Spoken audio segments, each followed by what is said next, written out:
जय विश्वबंधु। संपूर्ण श्री रामचरित मानस कथा अयोध्या कांड।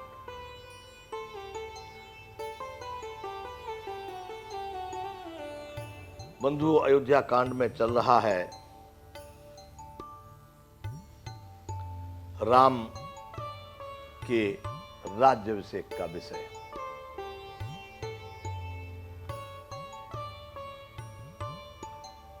संपूर्ण अयोध्या नगरी में प्रातः राम को युवराज पद दिया जाएगा, उनका अभिषेक होगा। ये बात सुनकर बड़ा आनंद, पूरा नगर सजाया गया है। जहां देखो वहां आनंद ही आनंद है, बहुत आनंद।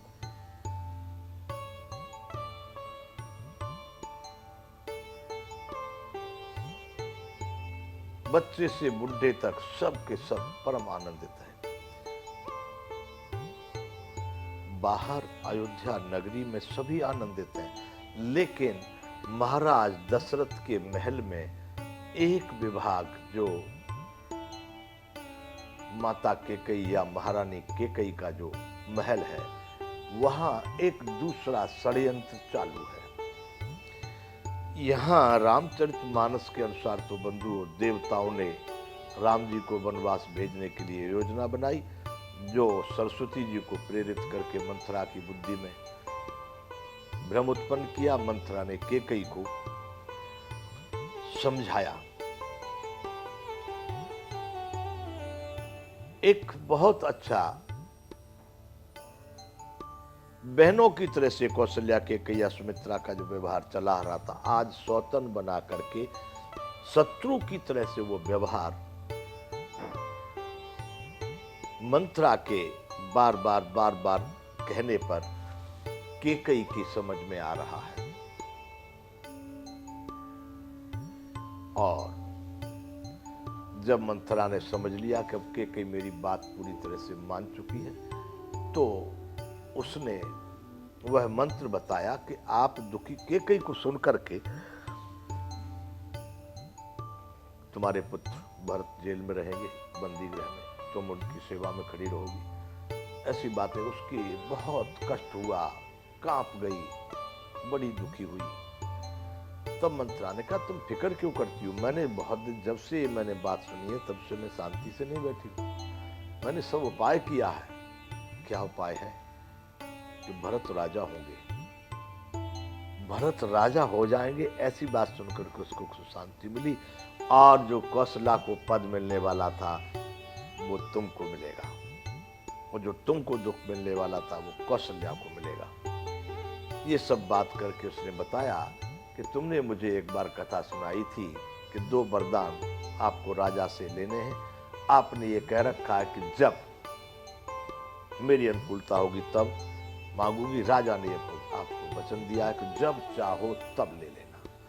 आज उन 2 वरदानों को आप मांग लो। एक वरदान में मांग लेना है भरत को, पहला वरदान भरत को राज तिलक, और दूसरा वरदान मांग लेना राम को वनवास।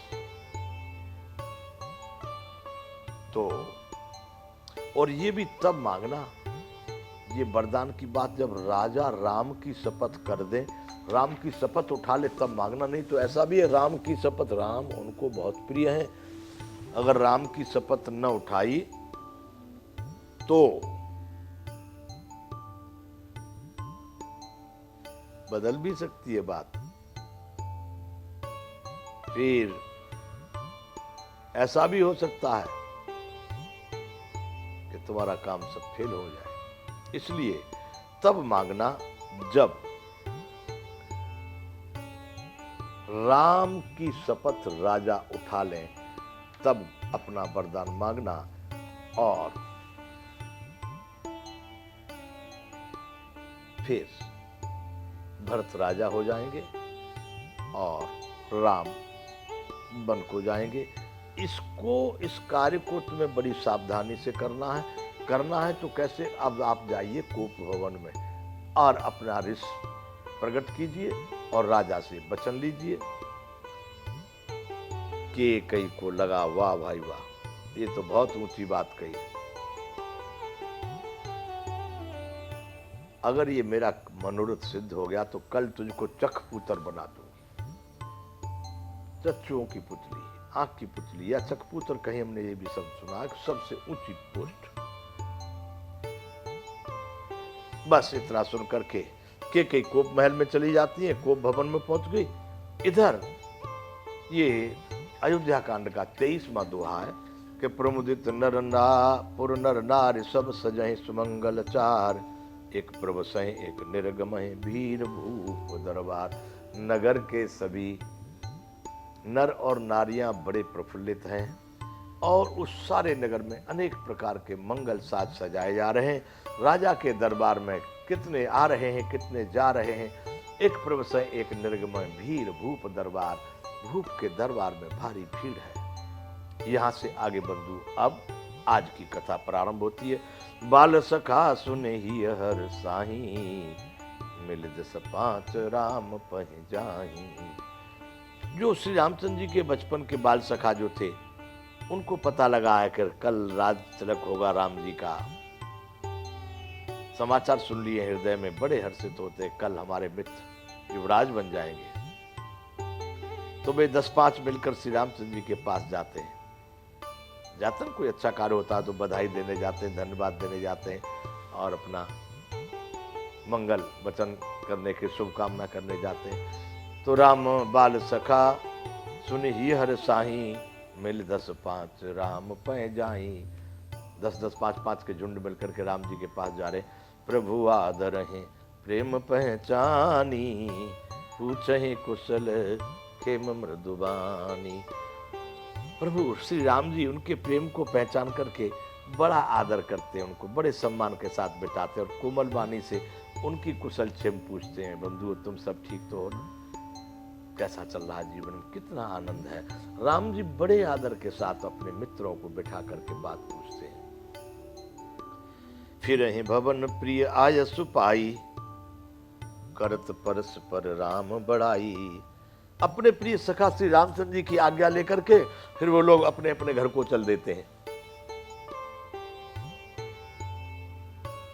करत परस पर राम बड़ाई, जाते जाते रास्ते में 10-5 है ना साथ में, चिंतन करते, राम जी की बड़ाई करते। ऐसा मित्र बड़े भाग्य से प्राप्त हो, ये तो प्रभु की कृपा है। हमारे अनेकों जन्म के पुण्य कुछ तो बात कर रहे होंगे। करत परस पर राम बड़ाई, राम जी की बड़ाई करते करते अपने अपने घरों को चलते। अरे को रघुवीर सरिस संसारा, शील स्नेह निवाहन हारा।